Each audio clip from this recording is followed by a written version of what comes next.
الحمدللہ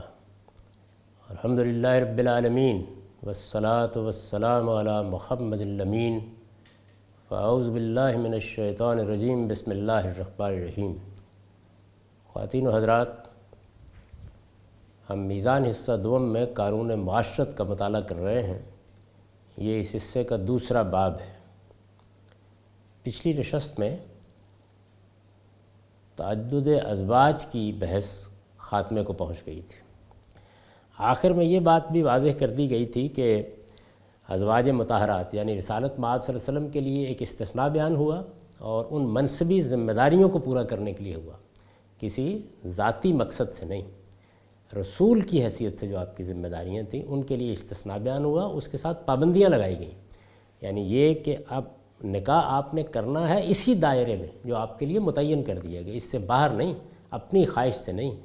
اور کوئی عورت آپ کو کتنی ہی پسند کیوں نہ ہو، اب ان خواتین کو آپ طلاق نہیں دے سکتے، اس دائرے سے باہر بھی نہیں جا سکتے، اور ایک مرتبہ ان سے نکاح کر لینے کے بعد آپ ان کو تبدیل کر کے کسی دوسری عورت کو بھی نہیں لا سکتے، ان کی جگہ نہیں کسی کو دے سکتے۔ یہ چونکہ ایک مقصد ہے، ایک مشن ہے، اللہ تعالیٰ نے کمال شفقت کے ساتھ ان خواتین کی دلداری، ان کی عزت افزائی، ان کی تالیف قلب کے لیے اور آپ کے منصب کو پیش نظر رکھ کر یہ قانون دیا ہے۔ اس کی روح کے مطابق اس پر عمل ہونا چاہیے، اور ظاہر ہے کہ رسالت مآب صلی اللہ علیہ وسلم سے پڑھ کر کون روح کے مطابق عمل کرے گا۔ چنانچہ یہ شرف بھی اس کے ساتھ بیان ہو گیا کہ اب یہ سب کی سب ازواج مطہرات یہ مسلمانوں کی مائیں ہیں، ان کے بارے میں اب وہی جذبات ہر مسلمان کے ہونے چاہیے جو کسی بیٹے کے اپنی ماں کے لیے ہو سکتے ہیں۔ ان کے ساتھ آپ کے بعد بھی کسی دوسرے شخص کا نکاح ممنوع قرار دے دیا گیا ہے۔ تو اللہ کا رسول کیا ہوتا ہے، اس کی کیا ہستی ہے، اس کو کیا حیثیت دینی چاہیے، اس کے ساتھ کس محبت کا تقاضا دین کرتا ہے، اس کے لیے احترام کا کیا مقام ہے، اس کے فیصلوں کی کیا حیثیت ہے، اگر یہ سب معلوم ہو تو پھر کوئی چیز بھی ایسی نہیں ہے ان میں سے جس پر ادنیٰ درجے میں بھی انگلی رکھی جا سکے۔ لیکن لوگ جب ایک عام انسان کی حیثیت سے دیکھتے ہیں تو بعض اوقات اعتراض کرتے ہیں۔ یہ تنبیہ اس لیے ضروری ہے کہ جب بھی آپ کسی مسئلے کو سمجھنا چاہیں تو پہلے اس کو اس کی اصل حیثیت میں دیکھیے۔ اگر یہ نہ کیا جائے تو بڑی سے بڑی چیز بھی مارز متعین ہو سکتی ہے۔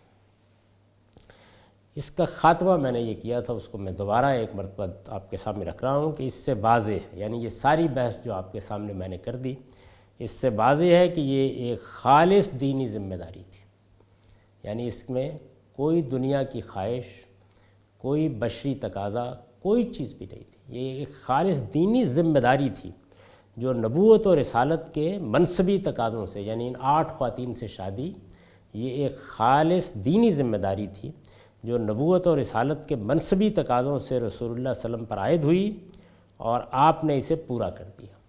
یعنی اللہ تعالیٰ کی طرف سے ایک ذمہ داری ڈالی گئی، اللہ کا ایما ہوا، اللہ نے چاہا اور آپ نے پورا کر دیا۔ بشری خواہشات سے اس کا کوئی تعلق نہ تھا۔ اس وجہ سے ہمارے جو علماء اس کو رسالت مآب صلی اللہ علیہ وسلم کے بشری وجود کے بعض پہلوؤں سے متعلق کر کے سمجھانے کی کوشش کرتے ہیں، وہ بڑی غلطی کرتے ہیں۔ قرآن مجید اس معاملے میں بالکل واضح ہے کہ یہ معاملہ کس پہلو سے ہوا ہے، چنانچہ ضروری تھا کہ اسے عام قانون سے مستثنیٰ رکھا جائے، اور یہ قانون ہی ہے جس کی وجہ سے جب ماریہ قبطیہ آئی ہیں، جب ان کو بھیجا گیا تو آپ نے ان کے ساتھ نکاح نہیں کیا، کیونکہ اس دائرے سے باہر آپ کوئی نکاح نہیں کر سکتے تھے۔ آپ ان میں سے کسی کو کسی دوسری عورت سے تبدیل بھی نہیں کر سکتے تھے، خواہ وہ آپ کو کتنی ہی پسند ہو۔ چنانچہ وہ بربنائے ملک یمین ہی آپ کے پاس رہیں، ان سے آپ کے فرزند بھی ہوئے، آپ نے ان کے ساتھ نکاح نہیں کیا۔ اس کے بعد اب مباشرت کے حدود۔ سورہ بقرہ دوسری سورہ ہے، اس کی آیت 222 223 کو میں نے سر عنوان بنایا ہے۔ یعنی ظاہر ہے کہ نکاح کے تعلق کا ایک پہلو، بلکہ اصل پہلو یہ بھی ہے۔ تو مباشرت کے حدود۔ وَيَسْأَلُونَكَ عَنِ الْمَحِيضِ قُلْ هُوَ أَذًى فَاعْتَزِلُوا النِّسَاءَ فِي الْمَحِيضِ وَلَا تَقْرَبُوهُنَّ حَتَّى يَطْهُرْنَ وَإِذَا تَطَهَّرْنَ فَأْتُوهُنَّ مِنْ حَيْثُ أَمَرَكُمُ اللَّهُ إِنَّ اللَّهَ يُحِبُّ التَّوَّابِينَ وَيُحِبُّ الْمُتَطَهِّرِينَ۔ نساؤکم حرث لکم فاتوا حرثکم انا شئتم وقدموا لانفسکم واتقوا اللہ واعلموا انکم ملاقوہ وبشر المؤمنین۔ ان آیتوں کا ترجمہ یہ ہے، اور وہ تم سے حیض کے بارے میں پوچھتے ہیں، کہہ دو یہ نجاست ہے، چنانچہ حیض کی حالت میں عورتوں سے الگ رہو، اور جب تک وہ خون سے پاک نہ ہو جائیں ان کے قریب نہ جاؤ، پھر جب وہ نہا کر پاکیزگی حاصل کر لیں تو ان سے ملاقات کرو جہاں سے اللہ نے تمہیں حکم دیا ہے، بے شک اللہ توبہ کرنے والوں اور پاکیزگی اختیار کرنے والوں کو پسند کرتا ہے۔ تمہاری یہ عورتیں تمہارے لیے کھیتی ہیں، لہٰذا تم اپنی اس کھیتی میں جس طرح چاہو آؤ، اور اس کے ذریعے سے دنیا اور آخرت دونوں میں اپنے لیے آگے بڑھاؤ۔ یہ جو تعبیر ہے اس پر میں نے ایک نوٹ لکھا ہے، یعنی ایسی اولاد پیدا کرو جو دنیا اور آخرت دونوں میں تمہارے لیے سرمایہ بنے۔ اس ہدایت کی ضرورت اس لیے ہوئی کہ لوگ بچوں کی پیدائش کے معاملے میں اپنے اقدام کی ذمہ داری سمجھیں، اور جو کچھ کریں اس ذمہ داری کو پوری طرح سمجھ کر کریں۔ یعنی اللہ تعالیٰ نے یہ بتایا کہ یہ کوئی بچوں کا کھیل نہیں ہے۔ تم بیوی کے پاس گئے اور اس ذمہ داری کا احساس نہیں کیا کہ اس کے نتیجے میں اولاد پیدا ہوگی تو دنیا میں بھی کچھ ذمہ داریاں تم پر عائد ہوں گی، اور آخرت کے حوالے سے بھی کچھ ذمہ داریاں عائد ہوں گی۔ ان کی تعلیم، ان کی تربیت، ان کی صحیح نشو و نما، ان کے لیے غذا کا، دوسری ضرورتوں کا اہتمام، یہ ساری چیزیں ہیں۔ یہ بڑا ذمہ دارانہ اقدام ہے اولاد پیدا کرنا۔ تو اس لیے فرمایا کہ یہ عورتیں تمہارے لیے کھیتی ہیں، لہٰذا تم اپنی اس کھیتی میں جس طرح چاہو آؤ، اور اس کے ذریعے سے دنیا اور آخرت دونوں میں اپنے لیے آگے بڑھاؤ، اور اللہ سے ڈرتے رہو، اور جان لو کہ تمہیں ایک دن لازماً اس سے ملنا ہے۔ اور ایمان والوں کو اے پیغمبر اس ملاقات کے موقع پر فلاح و سعادت کی خوشخبری سنا دو۔ یعنی اگر وہ اللہ کے قوانین کی پابندی کریں گے، اللہ کے حدود میں رہیں گے، اپنی ذمہ داریوں کو سمجھیں گے، تو پھر ان کے لیے فلاح و سعادت کی خوشخبری ہے۔ کب؟ اس ملاقات کے دن جب پروردگار سے ملاقات ہوگی۔ ان آیتوں کی وضاحت پر میں نے لکھا ہے، مرد و عورت کا جنسی تعلق تو انسان کی جبلت ہے، یعنی جس طرح بھوک انسان کی جبلت ہے، پیاس انسان کی جبلت ہے، مرد و عورت کا جنسی تعلق تو انسان کی جبلت ہے، اور وہ اس معاملے میں کسی ہدایت کا محتاج نہیں ہوتا۔ یعنی جس طرح کھانا پینا سکھانے کے لیے کوئی ضرورت نہیں ہوتی، بس کچھ آداب بتانا پڑتے ہیں، یہی معاملہ جنسی تعلق کا بھی ہے۔ لیکن حیض و نفاس کے جو دن عورتوں پر آتے ہیں ان میں بھی یہ تعلق کیا قائم رہنا چاہیے؟ یعنی یہ سوال پیدا ہوا۔ اللہ تعالیٰ نے انسان کی جبلت میں جو داعیہ رکھا ہے اس کے تحت وہ تعلق تو قائم کرے گا، لیکن عورتوں پر ایک یہ حالت طاری ہو جاتی ہے۔ لیکن حیض و نفاس کے جو دن عورتوں پر آتے ہیں ان میں بھی یہ تعلق کیا قائم رہنا چاہیے؟ صاف واضح ہے کہ دین جس کا مقصد ہی تزکیہ ہے، اگر آپ دین کے مقصد کو سامنے رکھ کر اس کی شریعت کو سمجھیں تو مقصد کیا ہے؟ پاکیزگی اختیار کرنا، پاکیزگی حاصل کرنا، پاکیزگی کو نشو و نما دینا، یہی پورے دین کا مقصود ہے۔ کیوں؟ اس لیے کہ اللہ تعالیٰ نے جس جنت کے لیے یہاں سے انتخاب کرنا ہے اس میں قاعدہ یہ ہے کہ صرف پاکیزہ نفوس ہی داخل ہوں گے۔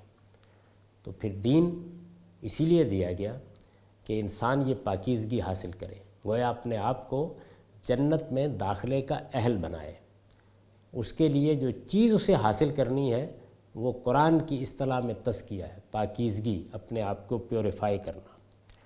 صاف واضح ہے کہ دین جس کا مقصد ہی تزکیہ ہے وہ اسے گوارا نہیں کر سکتا۔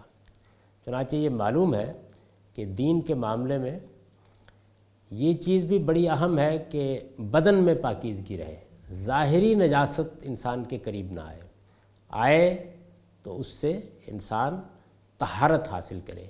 اس کو بھی اسی پہلو سے بڑی اہمیت دی گئی۔ خور و نوش میں بھی پاکیزگی کو حاصل کرنے کی کوشش کی جائے۔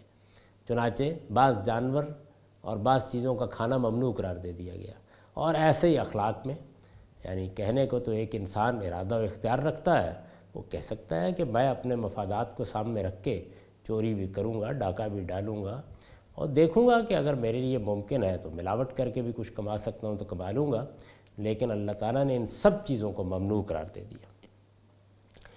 مرد و عورت کا جنسی تعلق تو انسان کی جبلت ہے اور وہ اس معاملے میں کسی ہدایت کا محتاج نہیں ہوتا، لیکن حیض و نفاس کے جو دن عورتوں پر آتے ہیں ان میں بھی یہ تعلق کیا قائم رہنا چاہیے، یہ سوال ہے۔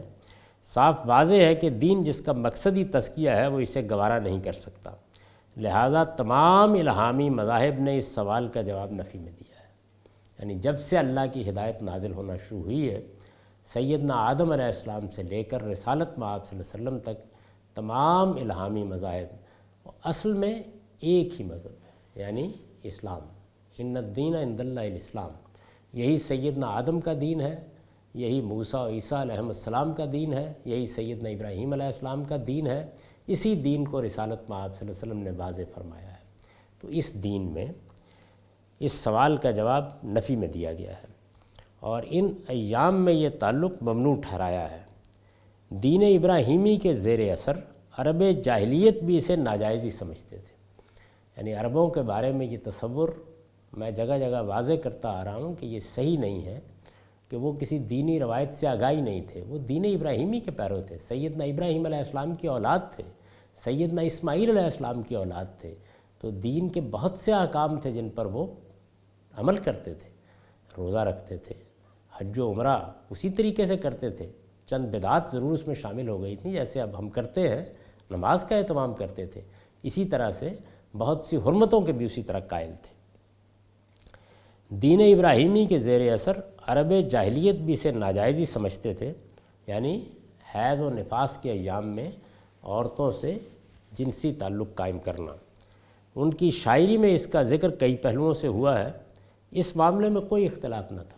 جن لوگوں کی نگاہ کلام عرب پر ہے، ان کی شاعری پڑھی ہے، وہ یہ جانتے ہیں کہ ان کے ہاں بہت سی وہ چیزیں جو اب ہمارے ہاں دین میں ممنوع ہیں، ایسے ہی ممنوع سمجھی جاتی تھی، کیونکہ وہ دین ابراہیمی کی روایت کے تحت ایک سنت کی حیثیت سے ان کے ہاں جاری تھی۔ دین ابراہیمی کے زیر اثر عرب جاہلیت بھی اسے ناجائز ہی سمجھتے تھے۔ ان کی شاعری میں اس کا ذکر کئی پہلوؤں سے ہوا ہے۔ اس معاملے میں کوئی اختلاف نہ تھا، لیکن عورت ان ایام سے گزر رہی ہو تو اس سے اجتناب کے حدود کیا ہیں؟ یعنی ظاہر ہے کہ جب ایک چیز کو ممنوع قرار دیا جاتا ہے تو اس میں دونوں رویے سامنے آ جاتے ہیں۔ بعض اوقات ایسے ہوتا ہے کہ لوگ ممانعت کے حدود میں آگے بڑھ جاتے ہیں، اور بعض اوقات ایسا ہوتا ہے کہ پیچھے رہ جاتے ہیں، یعنی کبھی افراط ہوتی ہے، کبھی تفریط ہوتی ہے۔ تو اسی کو درست کرنے کی ضرورت، یوں نہیں ہے کہ حیض و نفاس کے زمانے میں اس تعلق سے متعلق کوئی بحث تھی۔ بحث یہ تھی کہ اس کے حدود کیا ہے، کہاں تک الگ رہنا ہے، یعنی کیا ہاتھ بھی نہیں لگانا، کیا قریب بھی نہیں جانا، کیا عمومی مباشرت بھی ناجائز ہے، یا صرف مجامت پر پابندی لگائی گئی ہے۔ لیکن عورت ان ایام سے گزر رہی ہو تو اس سے اجتناب کے حدود کیا ہیں؟ اس میں البتہ بہت کچھ افراط و تفریط پائی جاتی تھی۔ چنانچہ لوگوں نے پوچھا تو قرآن نے اس کے متعلق شریعت کا حکم سورہ بقرہ کی ان آیات میں وضاحت کے ساتھ بیان کر دیا۔ یعنی یہ پس منظر ہے۔ اس سے یہ بتانا بھی مقصود ہے کہ قرآن مجید سے دین کی ابتدا نہیں ہوئی، یعنی دین کی بہت سی ہدایت پہلے سے موجود ہے۔ نماز موجود ہے، روزہ موجود ہے، حج موجود ہے، زکوٰۃ موجود ہے، بعض حرمتوں کی ایسی ہی نوعیت ہے جیسی کہ اب ہے۔ تو یہ ساری چیزیں جتنی ہیں عربوں کے ہاں بھی موجود تھیں۔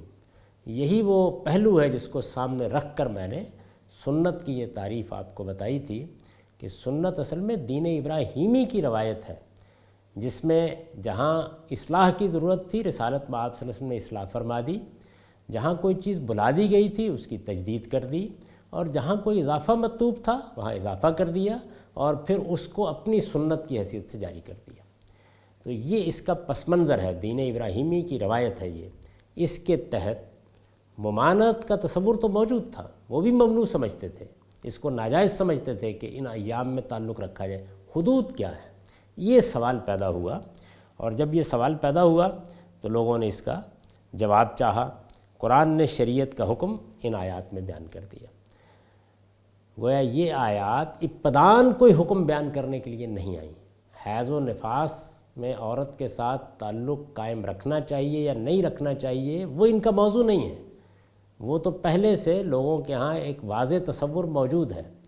یہی وہ پہلو ہے جس کو سامنے رکھ کر میں نے اس اصول کو قائم کیا ہے، جب تعیین سنت کے اصول بیان کیے ہیں کہ یہ طے کرنا پڑے گا کہ کسی حکم کی ابتدا کس سے ہو رہی ہے، قرآن سے ہو رہی ہے یا قرآن پہلے سے موجود کسی حکم کی تائید کر رہا ہے، تاکید کر رہا ہے، وضاحت کر رہا ہے، اس کا محض ذکر کر رہا ہے، اس میں کوئی اصلاح کر رہا ہے، کس پہلو سے وہ قرآن میں زیر بحث آیا ہے، تو اس کو اس کی صحیح جگہ پر رکھا جائے گا۔ اگر اصلاً اس کا ماخذ سنت ہے تو وہ سنت کی فہرست میں جائے گا، اگرچہ قرآن مجید میں اس کا ذکر ہے، اور اگر ابتدا قرآن سے ہوئی ہے تو اگرچہ رسالت میں آپ صلی اللہ علیہ وسلم نے بھی اس پر عمل کیا ہے، وہ بہرحال قرآن ہی کا حکم شمار ہوگا۔ تو اس کو ملحوظ رکھنا چاہیے۔ چنانچہ لوگوں نے پوچھا تو قرآن نے اس کے متعلق شریعت کا حکم سورہ بقرہ کی ان آیات میں وضاحت کے ساتھ بیان کر دیا۔ استاذ امام امین احسن اصلاحی ان کی تفسیر میں لکھتے ہیں، اس زمانے میں عورت سے علیحدہ رہنے، یہ جو اعتزال کہا ہے نا، فاعتزلوا النساء، اس زمانے میں عورت سے علیحدہ رہنے اعتزال کا جو حکم دیا ہے اس کی صحیح حد آگے کے الفاظ وَلَا تَقْرَبُوهُنَّ حَتَّى يَطْهُرْنَ فَإِذَا تَطَهَّرْنَ فَأْتُوهُنَّ مِنْ حَيْثُ أَمَرَكُمُ اللَّهُ، اور تم ان سے قربت نہ کرو یہاں تک کہ وہ پاک ہو جائیں، تو جب پاکیزگی حاصل کر لیں تو ان کے پاس آؤ جہاں سے اللہ نے تم کو حکم دیا ہے۔ یہ جو آخری الفاظ ہیں ان سے خود واضح ہو رہی ہے کہ یہ علیحدگی صرف زن و شو کے خاص تعلق کے حد تک ہی مطلوب ہے، یعنی اللہ تعالیٰ نے یہ حکم نہیں دیا کہ اب ہاتھ بھی نہ لگایا جائے، قریب بھی نہ جایا جائے، جسم کے ساتھ جسم بھی مس نہ ہو، یہ نہیں کہا۔ اللہ تعالیٰ نے صرف زن و شو کے خاص تعلق کو ممنوع قرار دیا ہے۔ یہ مطلب نہیں ہے کہ عورت کو بالکل اچھوت بنا کر رکھ دو جیسا کہ دوسرے مذاہب میں ہے، اس چیز کی وضاحت احادیث اور نبی صلی اللہ علیہ وسلم کے عمل سے بھی ہوئی ہے۔ یعنی یہاں چونکہ افراط و تفریط تھی تو بس افراط و تفریط کو موضوع بنا کر یہ بتا دیا کہ نہیں، اس کی حد یہ ہے۔ اللہ تعالیٰ کو جو مطلوب ہے وہ صرف یہ ہے کہ ان ایام میں، حیض کے ایام ہوں، نفاس کے ایام ہوں، ان ایام میں عورت کے ساتھ زن و شو کا تعلق قائم نہیں کیا جائے گا، یعنی ممانعت کی حد یہی ہے۔ روایات درج ذیل ہیں، یعنی رسالت مآب صلی اللہ علیہ وسلم کے عمل سے بھی پھر اس بات کی وضاحت ہوئی ہے۔ پہلے قرآن مجید میں جو بات بیان ہوئی ہے، قرآن کا اپنا اسلوب ہے، اپنا انداز ہے بیان کرنے کا، اس نے اس کو اجمال کے ساتھ بیان کر دیا، نہایت خوبصورت الفاظ میں وہ اپنی بات کہہ دیتا ہے۔ اب رسالت مآب صلی اللہ علیہ وسلم نے ظاہر ہے کہ اسی کے امتثال میں زندگی بسر کی ہے، آپ کا عمل ہمارے لیے اسوہ حسنہ ہوتا ہے، تو اس وجہ سے کچھ روایات میں آپ کے سامنے رکھ رہا ہوں۔ روایات درج ذیل ہیں۔ سیدہ عائشہ کے بارے میں بیان ہوا ہے کہ نبی صلی اللہ علیہ وسلم مسجد میں معتکف ہوتے اور وہ حیض کی حالت میں آپ کے سر میں کنگھی کر دیتی تھی، یعنی یہ بھی ظاہر ہے کہ انہوں نے کسی موقع پر پوچھا گیا ہوگا تو بیان کیا ہوگا، یعنی لوگوں کے ہاں چونکہ افراط اور تفریط پائی جاتی ہے اور یہ دینی احکام میں اکثر ہو جاتا ہے۔ اب بھی ہمارے ہاں آپ یہ دیکھیے بہت سے فقہی مباحث ہوں گے کہ جن میں صاف نظر آتا ہے کہ اللہ کے دین میں بات اتنی تھی لیکن کچھ حدود شرائط بڑھا دیے گئے۔ بعض جگہوں پر تفریط کا مزاج ہوتا ہے، یعنی جتنی بات حقیقت میں مطلوب ہے اس کو بھی کم کر کے بتایا جاتا ہے۔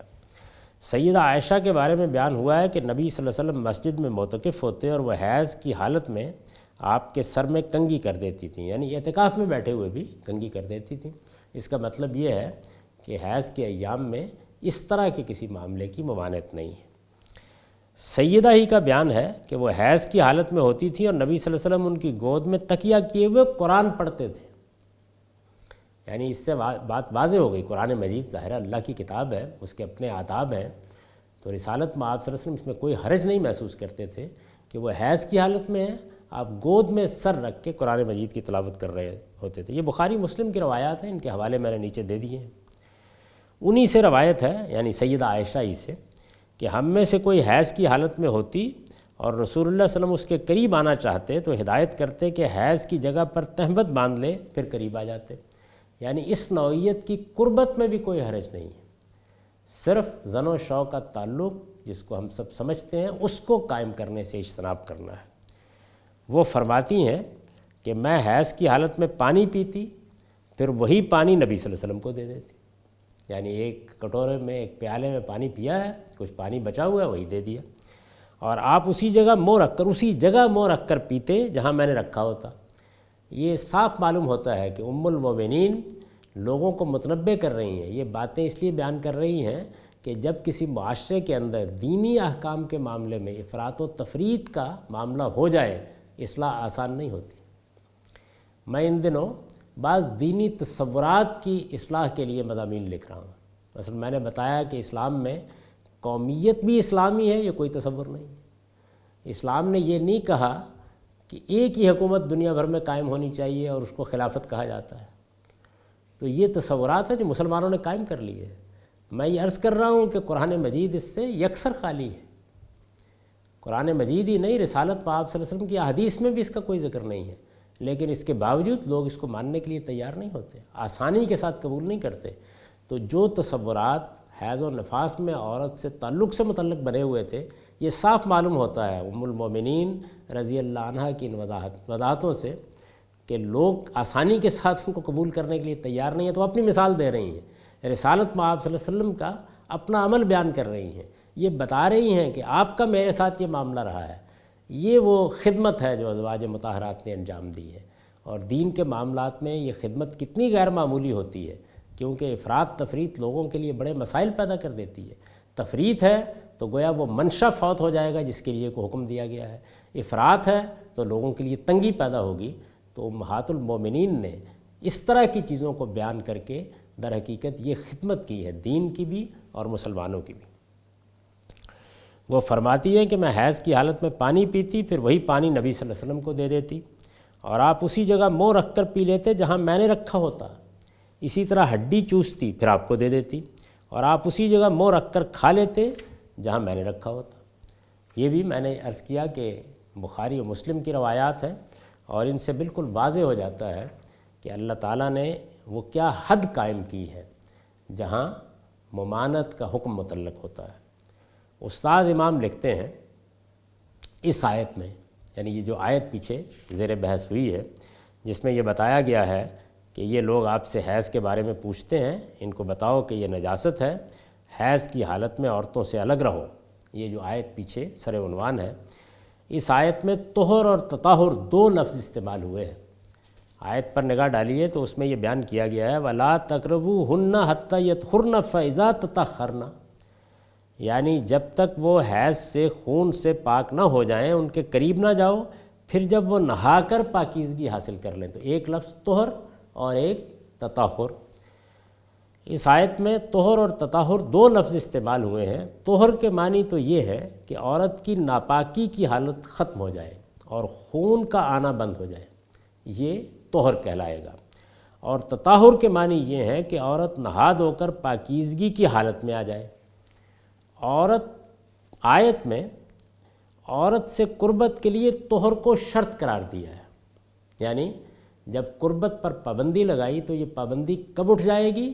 جب خون آنا بند ہو جائے گا۔ طہر کو شرط قرار دیا ہے، اور ساتھ ہی فرما دیا ہے کہ جب وہ پاکیزگی حاصل کر لیں تب ان کے پاس آؤ، جس سے یہ بات نکلتی ہے کہ چونکہ قربت کی ممانعت کی اصلی علت خون ہے، اس وجہ سے اس کے انقطاع کے بعد یہ پابندی تو اٹھ جاتی ہے، یعنی شرط ختم ہو جاتی ہے، لیکن صحیح طریقہ یہ ہے کہ جب عورت نہا دھو کر پاکیزگی حاصل کر لے تب اس سے ملاقات کرو۔ یہ قرآن مجید کے اسالیب بلاغت ہے، استاد امام نے ان کو کھولا ہے۔ یعنی جملہ یہ تھا کہ وَلَا تَقْرَبُوهُنَّ حَتَّى يَطْهُرْنَ، جب تک طہر کی حالت نہ آ جائے ان کے قریب نہ جاؤ، اور پھر فرمایا فَإِذَا تَطَهَّرْنَ، پھر جب وہ نہا دھو کر پاکیزگی حاصل کر لیں تو ان کے پاس آؤ۔ تو نفی میں ایک اور جگہ روکا اور اس بات میں ایک اور بات کہہ دی، تو دونوں سے کیا حاصل ہوا؟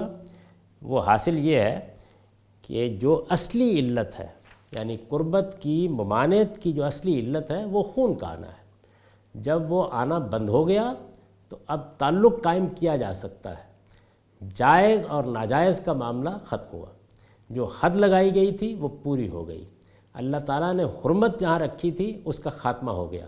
لیکن ہر چیز کے پھر کچھ آداب بھی ہوتے ہیں۔ میں اس سے پہلے بھی توجہ دلا چکا ہوں کہ بعض اوقات ان دو چیزوں میں فرق کرنے میں لوگ غلطی کرتے ہیں، ہمارے فقہا بھی کرتے ہیں۔ جیسے نکاح کے لیے ولی کی شرط ہے، یعنی نکاح تو علانیہ ایجاب و قبول سے ہو جاتا ہے، یہ اس کے لیے شرط نہیں ہے، لیکن بہرحال یہ اس کے آداب میں سے ہے کہ اگر نکاح ہونا ہے تو والدین ساتھ ہوں، اولیاء ساتھ ہوں، اعزاء اقربا ساتھ ہوں، ان کی رضامندی سے کیا جائے۔ تو بالکل اسی طرح یہاں بھی یہی ہے کہ طہر کی حالت جب ہو گئی، یعنی خون آنا بند ہو گیا، تو تعلق قائم کرنا جائز ہو گیا، لیکن آداب کا تقاضا یہ ہے کہ جب عورت نہا دھو کر پاک ہو جائے تب اس کے قریب جاؤ۔ اس کے ساتھ یہ بات بھی قرآن نے انہی آیات میں واضح کر دی ہے کہ نہا دھو کر پاکیزگی حاصل کر لینے کے بعد بھی عورت سے ملاقات لازماً اسی راستے سے ہونی چاہیے جو اللہ نے اس کے لیے مقرر کر رکھا ہے، یعنی اللہ تعالیٰ نے جو فطری راستہ مقرر کیا ہے اسی سے ملاقات ہونی چاہیے۔ اس کی کچھ تفصیل کی ضرورت ہے، یہ ہم اگلی نشست میں کریں گے۔ اقول قولی ھذا واستغفر اللہ لی ولکم ولسائر المسلمین۔